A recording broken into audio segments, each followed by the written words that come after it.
Mics are on. Mics are hot.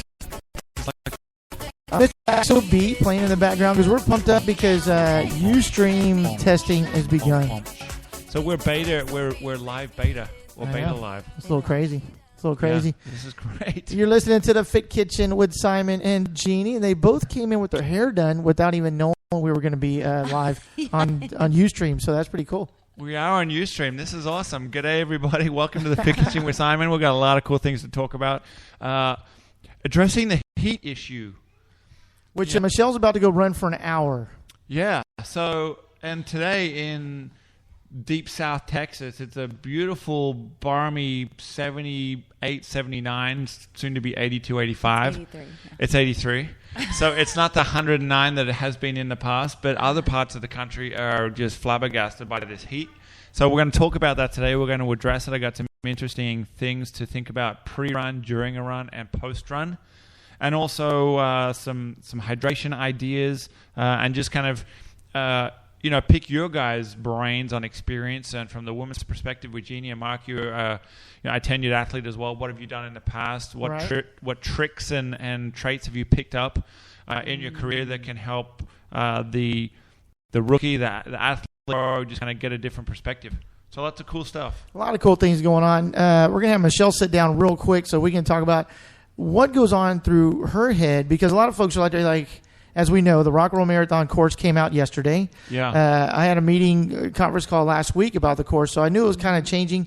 But yesterday, a lot of folks are like, oh, man, I need to really start training because I need to know what the course is. Right. But they walk outside, and that goes with the heat process. They walk outside and go, oh, yeah, man, it's hot. Yeah. So they're not really acclimatized to it. And you were talking about before, you need 10 days to get your body, get your mindset due to the weather. So, Michelle, as you're about to go run for an hour, getting ready for the BCS Marathon in December, also the Capital to Coast Relay from Austin to Corpus, what is your mind going through right now, knowing that you've got to go run for an hour at 10 o'clock in the morning? That I need to get out there as soon as possible before it gets hotter. Like time is ticking, man. You're burning out my daylight. I mean, so how do you hydrate and everything? What do you get ready as a beginner runner? What do you do to get ready in your mind and your body to run in this heat? Probably not enough. This is my first water of the morning. I had a shake for breakfast, and I did drink water last night. But other than that, that's all I've done. Okay, and what do you drink while you're running? Do you drink fluid while you're running? Do you take a bottle with you? Do you drop a bottle on the way? I have been. In the winter, I don't. But yeah, right now I have been. I take one bottle with me. And is it just water that you put in there, or there's some pink stuff in there? Yeah, there's a Crystal Light Energy in there. Okay. So just to make it a little more palatable for you, taste-wise? Yes. Yeah. Yeah, I like the taste. Okay. Yeah, and the B vitamins. And the energy. The energy. The natural energy. But she's one of those folks, as we talked about before, say because we talked about doing protein shakes in the morning, putting fruits in there and stuff like that. She's one of those folks that gets that if we put a banana in there, she gets that niacin high. Right. So she's, freaking out and everything. Yeah. Yeah, there's a couple of things that you want to think about. And, I read a couple of really cool articles this week by Matt Fitzgerald.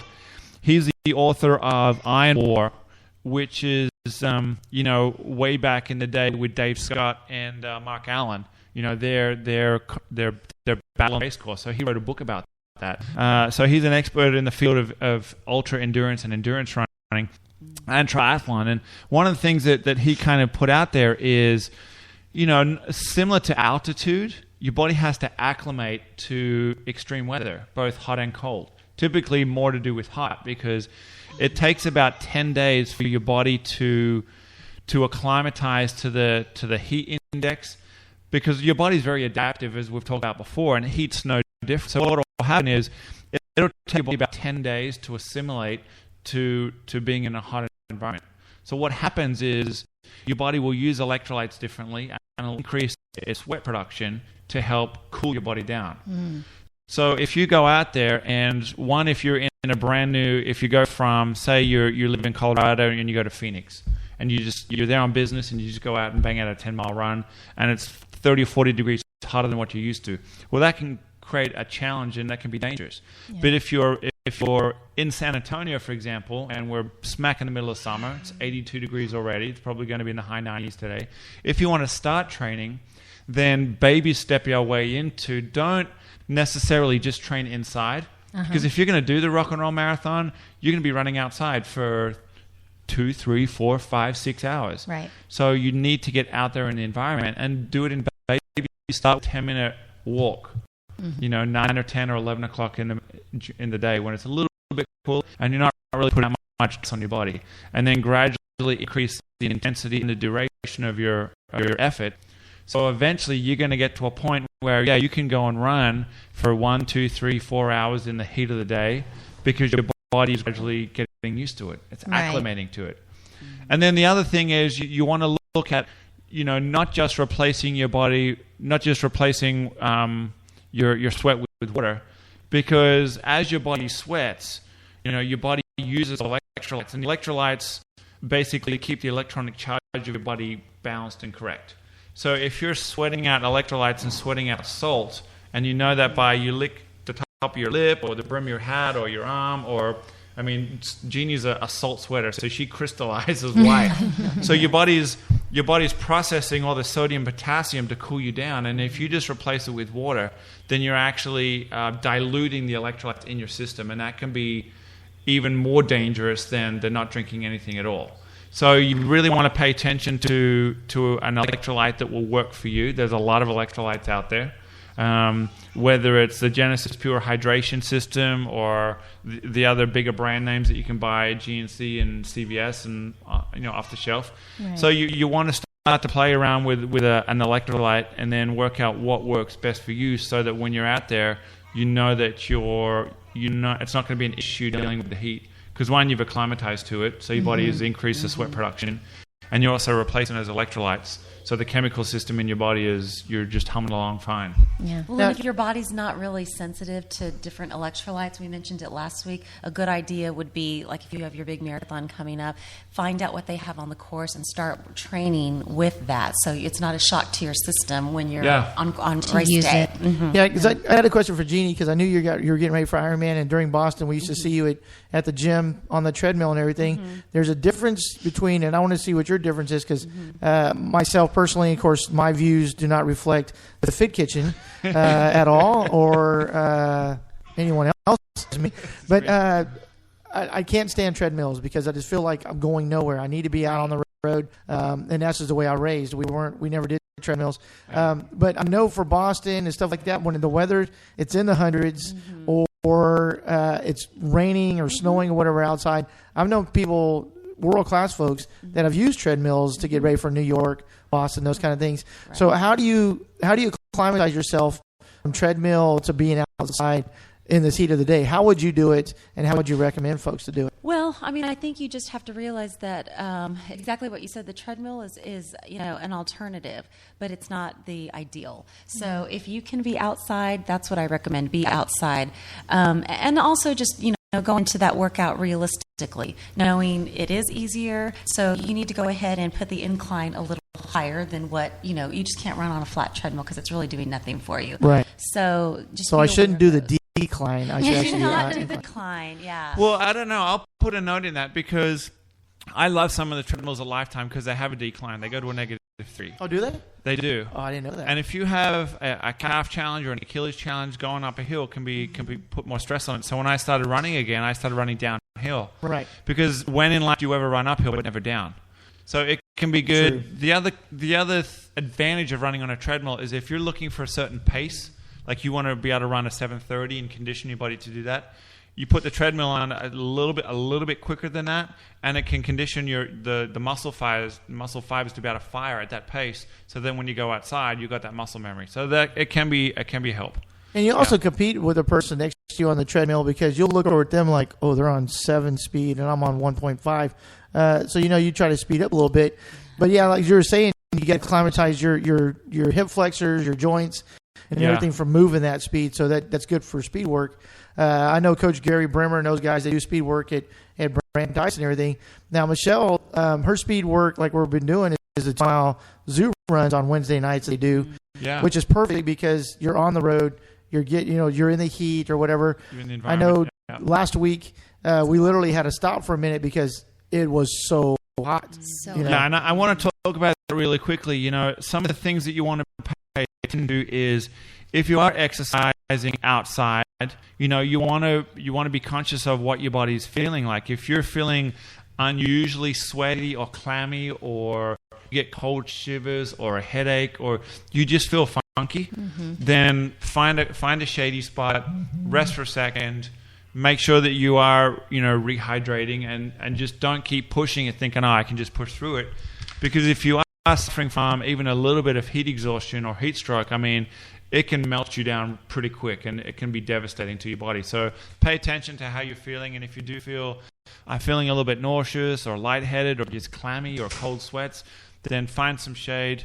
You know, if you're running with somebody or there's somebody around you, say, hey, can you call my friend to come pick me up? Or, you know, just be conscious of it. So Yeah, we're going to take a quick commercial break, and we're going to come back and talk about that, and we can talk about our experience.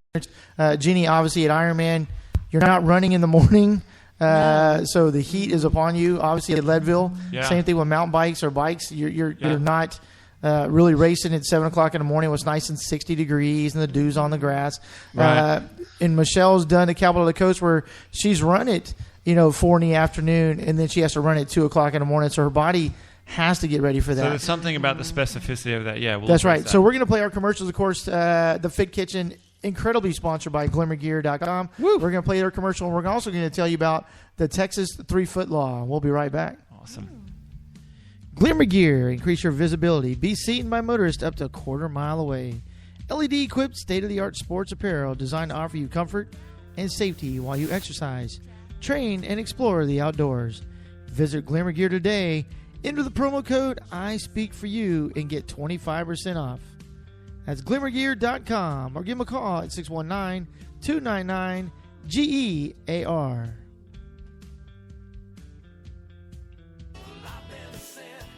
Were you aware? Texas has a law that commercial vehicles, when passing a road user such as a cyclist, runner, or walker, must obey a 6 feet distance between said vehicle and the road user. Texas also has a law that all vehicles, when passing a road user, must obey a 3 feet distance. Can you see me now? 3 feet, 6 feet. It's the law.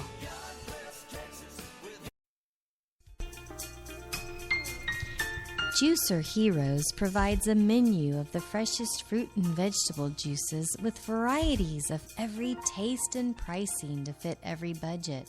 A fun, energetic atmosphere that includes unique offerings such as juicers, organic soaps, and scrubs. Joyfully serving healthy, fresh organic juices and earth-friendly offerings at 2 incredible locations in San Antonio. 15337 San Pedro Avenue, just south of Willie's Ice House, or 18730 Stone Oak Parkway. Find them online at juicerheroes.com.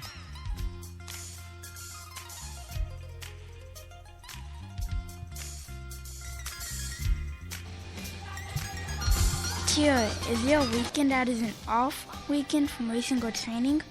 Then volunteer. Find an event in your area. Email the director or point of contact. Volunteer and help out the community that gives you so much.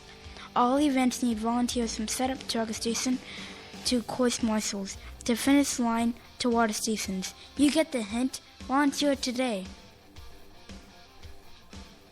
Yeah, we're back here live in the IPU studios with the Big Kitchen with Simon and Jeannie. And Jeannie has special guest Michelle over there for the ladies' perspective. Yeah. And this is awesome. You can, I know we have the website up on my Facebook page, and Right. you posted it as well, so you can actually stream it. And there may actually be a Fit Kitchen TV conversation coming soon, so you can watch what we're doing and watch who we are and all that kind of stuff. But no, I wanted to just reiterate a point that was made just before the commercial, and we talked about it during the break, is one of the benefits and advantages of exercising outside is your skin or your epidermis. That's the biggest organ that you have. So if you're actually out there exercising, you're conditioning your skin.